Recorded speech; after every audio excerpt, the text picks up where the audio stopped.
So our project is titled Crow Localization Using Microphone Array Technology. My name is Eric. My name is Asiana. We've been working on the project this quarter together. We're going to start by looking at some materials. We had a few pieces of specialized equipment, so just so we're all familiar with them. This is what's called the Song Meter 3 bioacoustics recorder. We'll refer to this as the audio recorder or just recorder throughout the presentation. That's kind of a mouthful. This is a GPS unit that plugs into the audio recorder, and we'll talk more about that later.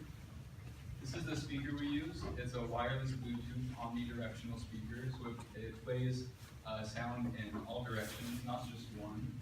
And this is just your standard survey tape measure. Okay, so this is what a microphone array looks like. It is comprised of, it can be any number of microphones, but we use 4. So it's comprised of 4 microphones surrounding a perimeter. And this is really important for our project because it can be used to determine time difference of arrival. That might not be a term that we're all super familiar with, so we'll talk a little bit about that. You're going to hear it a lot throughout our presentation, so it's important that we understand. So time difference of arrival is the difference of time it takes a specific signal to reach recorders that are spaced out throughout space. So it's the difference in time it takes that signal to reach each recorder. So let's say we have a speaker playing a sound right here. It will reach recorder 4 in that amount of time represented by the green arrow. It'll take a little bit longer to get to the recorder 3 represented by the blue arrow, even longer to reach recorder 1, and even longer to reach recorder 2. So the GPS units that we mentioned before, those are so important because they synchronize all these 4 recorders exactly down to the milliseconds. Clocks are, usually pretty accurate enough for us, but when it comes to time difference of arrival, they have to be exactly accurate. So we use GPS satellites to get them perfect. And this is kind of weird, like why are we doing this? So going back to the crows, we're doing this so we can unobtrusively monitor crows. Eventually, that's where we want to get to. We can monitor them, we can differentiate where calls are coming from. We can even hopefully eventually be able to determine dispersion patterns, like one of the other crow groups were mentioning, so we'll know if they're all on a tree or in a football field. We could even use it to estimate crow populations here on campus. So there are lots of potential applications. There are still some difficulties with it. It's really hard to get the time difference of arrivals for overlapping crow calls, or overlapping any calls. And crows don't usually take turns when they're talking, so that's gonna be something hard to work out, but we're getting there. Okay, so microphone arrays can be used to accurately identify and locate many species that produce distinct sounds. That might seem silly that they need to produce distinct sounds to say that, but it's important. Research has also been shown that these microphone arrays can be used to help determine age, gender, and migration patterns in various species across multiple environments. So it's not just used for localization, it can be used for many applications. And one of the most important things is that this technology is becoming much more accessible. When it was first introduced, the units were bulky, they had to use wires to coordinate everything. So it's becoming a lot simpler now. Everything's smaller and it's less expensive. So we're gonna get into our research questions here.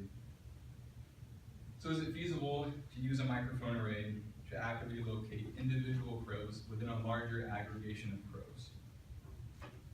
And if a speaker is playing a pre-recorded crow vocalization within a microphone array, can we locate the exact position of the speaker?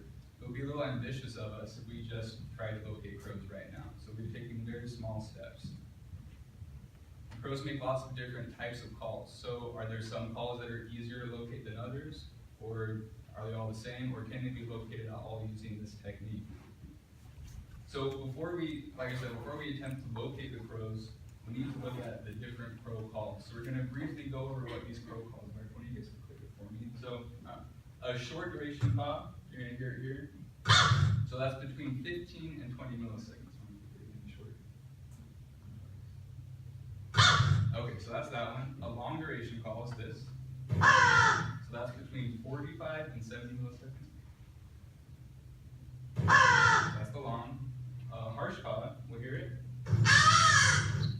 kind of annoying. It sounds like a scream. It's very loud. Weird again here. A non-harsh call still sounds harsh, but it's all right. And the rattle call, I didn't know this was a thing. So it's a series of clicks. They're hard to hear, but on campus you can hear them sometimes. And then a wobble is a rapid frequency modulation within each syllable. Look at that one again, it's difficult. You can kind of pick it out there. So those are the crow call types that we were using in our presentation here, or in our experiment. Okay. So we will determine if localization is equally accurate and precise for different crow vocalizations. And these are some of the predictions that we have. We predict that longer and shorter calls will both be able to be located equally well. Harsh and non-harsh calls will be able to be located equally well. We predict that we'll be able to locate the rattle call. This one might be difficult, but that's our prediction. We predict that we'll be able to locate a call with a wobble element in it. And eventually, we want to be able to locate the crows that are making these calls. We're going to get into just a little bit of our methods here. I just want to remind everybody, so we're going to say this a lot, but it's important that we know everything we're doing here, like we didn't use any crows, but we're doing it so we can eventually use this time difference of arrival and use the microphone arrays to locate crows and all the other applications that come with a microphone array. And again, this might be basic, but it's very important. A sound needs to enter a microphone's pickup radius for it to be used. If the sound doesn't enter that radius, then we can't determine the time difference of arrival. Okay, so going back to time difference of arrival. This is where it gets a little difficult. This was hard to understand, but you got it down pretty well. So the time difference of arrival, or the difference in time it takes for a signal to reach two speakers, it is represented in space by a hyperbola. As you can see here, a hyperbola has two branches. They're the same and they're mirror images of each other, but only one of these branches represents the possible locations. So the time difference of arrival gives us a hyperbola, and one of the branches represents the possible locations of the sound source. The data that we got on the time difference of arrival tells us which microphone sound hit first. So, excuse me, if the sound hit microphone 1 first, and this is the hyperbola that was generated, then this hyperbola represents the possible locations of the sound source. If it hit microphone 2 first, that hyperbola would represent the possible locations of our sound source. So that's a basic overview of what time difference of arrival and microphone arrays are. I'm going to pass it over to Tiffany to finish up our methods. As Eric mentioned earlier, it's very difficult to tease out sounds that are overlapping. So for us to be able to locate where our playback is coming from, we needed to generate non-overlapping crow sounds. To do that, we spliced together a series of the crow sounds that you guys heard earlier, the short, long, harsh, etc. In a program called Audacity, using sounds from the ongoing project here at UW, and also from a CD that came out of a book called Language of Crows. The reason why we have two playbacks is because as we went through our project, using sounds that were recorded like you saw with the hyperbolic microphone earlier, when we played them back, the clarity of the sound was more difficult. And so in an attempt to overcome that as a potential hurdle, we also ended up splicing together the short, long, harsh calls from this Language of Crows CD, book CD. Okay.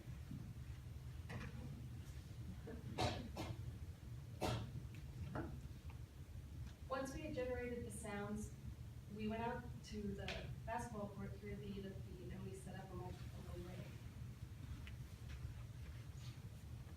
Once we had before we could set up the array, we needed to create a custom-made time syncing program to upload in each of these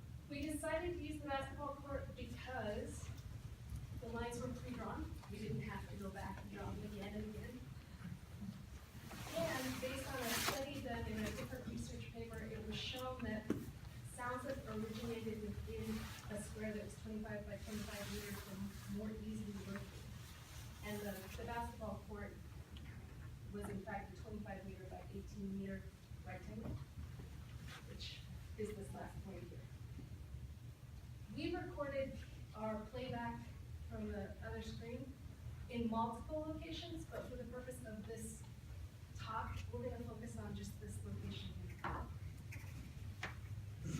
Okay. Once we had, I'm kind of lucky, I made no cards, but I'm not really needing them. Okay. All right, so once we had generated the playbacks and we had recorded them on the basketball court, we then had a series of crow sounds that comprised about an hour's worth of tape. And we had recording from each of the 4 microphones / recorders. I hope that's not getting confusing for you guys. They are recorders and they have microphones on them. Those are those 4 boxes that make up our microphone array. Okay, so we use this program called Audacity, and we listened to our recordings, and as we heard a crow sound, we cut and cropped the audio file into 5-second intervals, and listened to each audio file to make sure that there was in fact an audible sound. There needed to be an audible sound so that a program developed by Dr. Shima Abadi here in the engineering program could be used to calculate the time difference of arrivals. Inside of this program, we entered in the coordinates from our basketball court made by using the survey tape measure to determine the meters. And what you can see is that the code was fairly extensive. There were 228 lines of code. So once we had preset in the coordinates, we ran the MATLAB program, and the MATLAB program kicked out this time difference of arrival that you'll see. So there's a lot going on in this slide. The animations will help here. You may remember that Eric showed you guys the hyperbola from earlier. Okay, so what the time difference of arrival, time delay does is it allows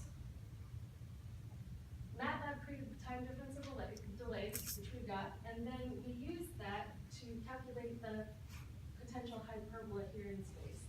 What this shows is that here, the sound reached recorder 2 ahead of recorder 1 by 0.03 seconds. In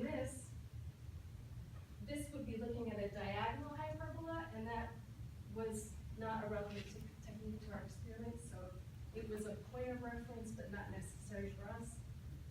In this example, the sound hit recorder 4 ahead of recorder 1, 0.05 seconds.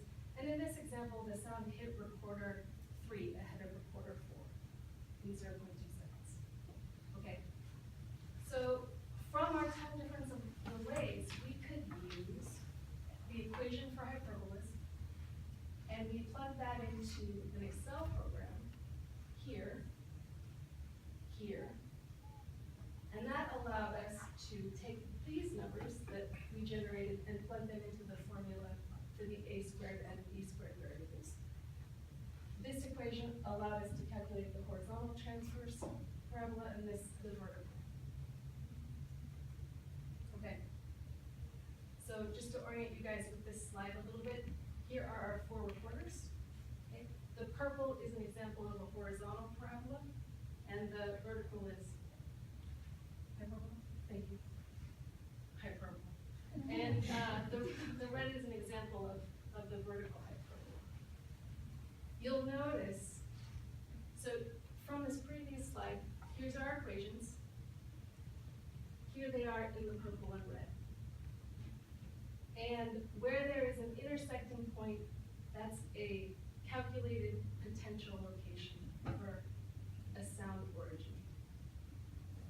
You'll notice on this slide, which was based off of some of our real data, that there are 2 intersecting points. When there were 2 intersecting points, we were able to choose which was the relevant location based on the time difference of arrivals. So if we know, based on those calculations, that the sound hit recorder 4 before recorder 3, then when we were looking at this data, we could say, oh, well, it's this point that's relevant for us. In some occurrences, there no overlapping hyperbolas. And when that happened, that meant that the calculations didn't provide us with an estimated sound origin. Okay. So after we had collected data and processed data, we had to decide how we were going to define accuracy and precision. We decided to define accuracy as a maximum distance of 12.8 meters. This is because 1/2 of a basketball court is 12.8 meters. And we decided to define precision as a minimum of 2 calculated locations close together. This would be an example of precision. And you'll notice in the slides that my group member Kenny is going to present to you that we will be talking about precision and accuracy. Okay, first, I'm going to just remind you that we are trying to localize the protocols that we play from the speaker using the time difference of arrival technique based on the calculations Tiffany just talked about. We have 2 different types of short duration calls. We play on the same location. This is the first short call. Okay. And we have 3 estimated locations that are close together and are within the distance of 12.8 meters from the actual speaker location. So they are precise and accurate. This is the second type. And we only have 1 estimated location that is out of the distance, so this is not precise or accurate. Then we have 2 different types of long duration calls that are not harsh. This is the first type. And we have only 1 estimated location. And this is the second type. We have 2 estimated locations that are close together and they are within the distance, so they are precise and accurate. When comparing the long duration calls that are not harsh to the short duration call, and you can see the long duration calls that are not harsh presented by the red dot are closer to the actual speaker location. And we have 2 different types of short, long duration calls that are harsh. This is the first type. We have 2 estimated locations that are close together and are within the distance of the 12.8 meters from the actual speaker. So they are precise. No, they are not within the distance, so they are not accurate but precise. This is the second type. And only 1 estimated location was generated. When comparing the long duration calls that are not harsh to the ones that are harsh, and from the graph here you can see the dots represented by red, which are the long duration calls that are not harsh, are more accurate than the ones that are harsh. We have only 1 type of rubber call, and we have 2 estimated locations that are close to the speaker, but they are not close together, so they are accurate but not precise. We have 1 type of wobble call. There are 2 estimated locations that are close together and are within the distance, so they are precise and accurate. When we put all different types of estimated location on the same graph here, and you can see the rubber calls and the long duration calls that are not harsh have the highest accuracy, which they are presented by the purple dot and the red dot here. Then we have the short duration calls and the wobble calls. And the long duration calls that are harsh, they have the lowest accuracy because they are the farthest apart from the actual speaker location. We have 24 playback studies in total. 14 of them were successfully generated, so the success rate for generating these estimated estimated location is 58%. Of these 14 estimated locations, 9 of them are within the distance of 12.8 meters from the speaker, so the accuracy is 64%. Interestingly, most of the estimated locations are in the lower right corner here. They didn't show on the other 3 corners, so suggesting that there's an element of precision of our microphone array. So I'm gonna hand over to Asia. She will talk about the discussions. Thank you, Kenny. Well, why does it matter? In comparison to previous studies, the first study that we looked at was Asiana back in 2008. They found an algorithm that can be used to localize actual animals in their natural habitat. So this project is promising to further and understand behavioral ecology without the presence of humans in their natural habitat. Another study that we looked at was Silas and Murillo in 2009. They found a way to differentiate birds using this microphone array technology. However, we want to localize a single crow in a group of them to better understand and observe their behavior. Another one was, again in 2009, was Parsons. They found a way to localize individuals with an aggregation of fish using an array of hydrophones. So it's the same process, but underwater. They successfully completed this in 3D space. In the future, we hope to further this project in 3D space and in air. So for example, we are using the basketball court. This is all 2D because all the reporters were on the ground.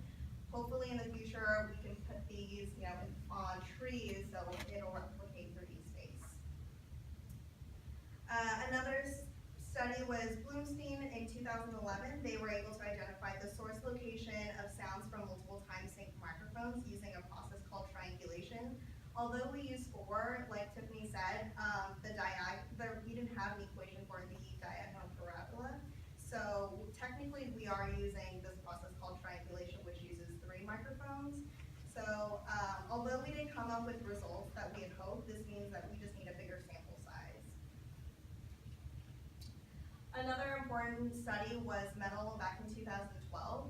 So the most important thing was that they tested the system's accuracy for estimating the location of speakers broadcasting 25 types of birds, mammals, and frog sounds.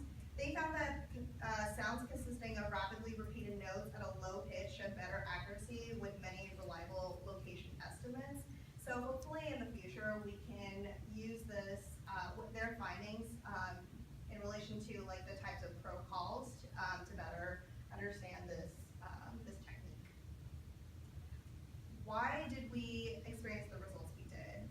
So there are possible sources of errors and some future considerations to think of. The first one was the MATLAB code. So the MATLAB code could just be miscalculating the time difference of arrival wrong.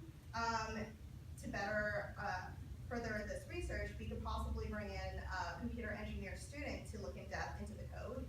We're not MATLAB experts, so that was the trouble we ran into. We could potentially just drop MATLAB in general and develop an algorithm that can accurately calculate time difference arrival, or develop a software add-in program for the SoundLink recording device that allows users to see the seconds down to the thousandths value.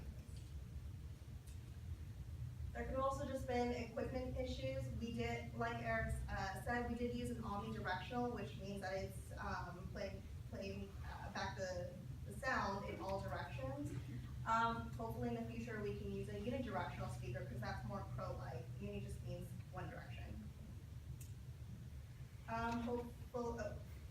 Hopefully we can develop a program to just automatically isolate crow calls from recordings because we did use Audacity and we did manually do this. So hopefully we can better that issue. There could have also just been some outside interference with the microphones on the audio recorders. There could have just been GPS syncing issues. But another way to control that outside interference is to possibly just do this in the classroom. So we did it out in the basketball court, which the days that were really sunny, there were people trying to play basketball or soccer. So those sounds were in our recordings, and it was hard to filter those out. So maybe we could just do that in a controlled setting, like reserve a classroom, just keep it really silent and do the same procedure but in the setting. That would be a lot more controlled. Or there could have been possible human errors to this. So one of the examples was we manually measured the distance between one basketball court to the other. There could have just been a lagging between the tape measure, and we could have measured the distance wrong. So that would have affected our results as well. So the end goal is to use real pros, like Eric said. Hopefully before using these microphones in 3D space, we can accurately locate a pro on the UWB rooftop. This is an ideal setting to take the project to the next step, mainly because it's within the system's accuracy for estimating the location of the sound source.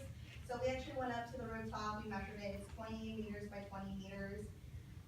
There is also little to no presence of humans on the roof, so that would be another plus to this. And this is a site where pros aggregate before sunset, so this is where they pre-roofs. So this would be another reason why. So if we fine tune these issues, hopefully the end goal is to leave these recorders overnight, wake up the next day, take the recordings, put it into some sort of, put it into MATLAB, for example, and have it spit out a figure of the pros that were on the rooftop. That's the end goal. Obviously, we'd have to work out the overlapping calls, but that is what we hope to achieve towards the very end. So that concludes it. Thank you so much for listening.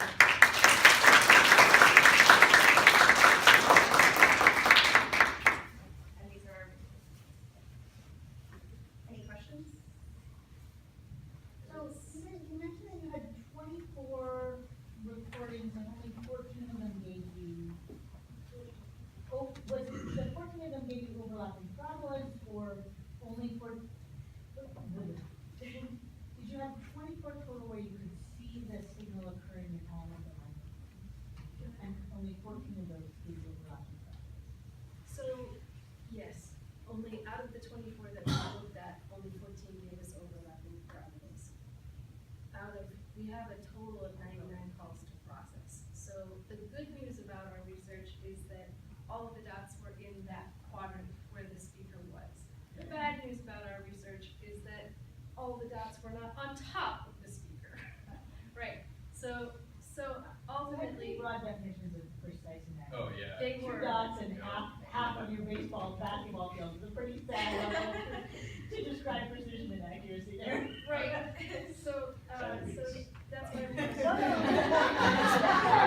I just thought, okay, it amused me that precision was two dots. Something which you can make your own definitions like It that. could be, yeah, even that's one dot, we're not gonna make precise, I guess two was. So the reason why we chose the number 2 was because while we did have a combination of short and long calls from both when we had the CD that we combined with the recordings from the UWB, there were a couple calls where we only had one type, and there were only 3 of those. So 2 out of 3 was over 50%. But the problem with the 10 that you didn't get recordings off, or that you didn't get data off of, was that you were able to create travelers, but they weren't overlapping. Correct. Shelby? So you mentioned that you had a specific measurement to use for accuracy. What about precision, or did you just kind of eyeball it? We kind of just eyeball it, but Okay. if they're all together, we say that is precision.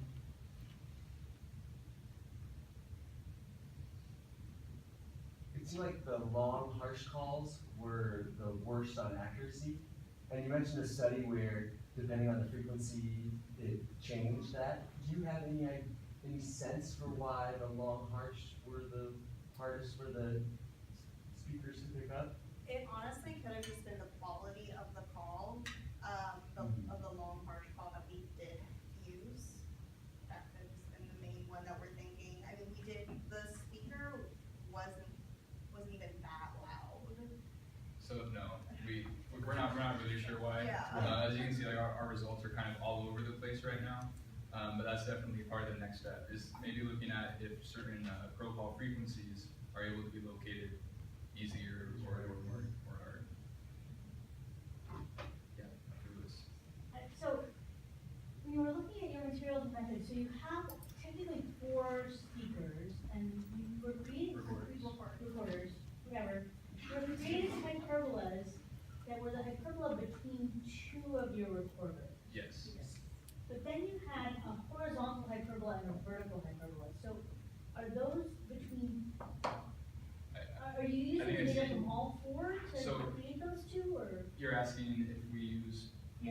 2 recorders to generate the hyperbolas.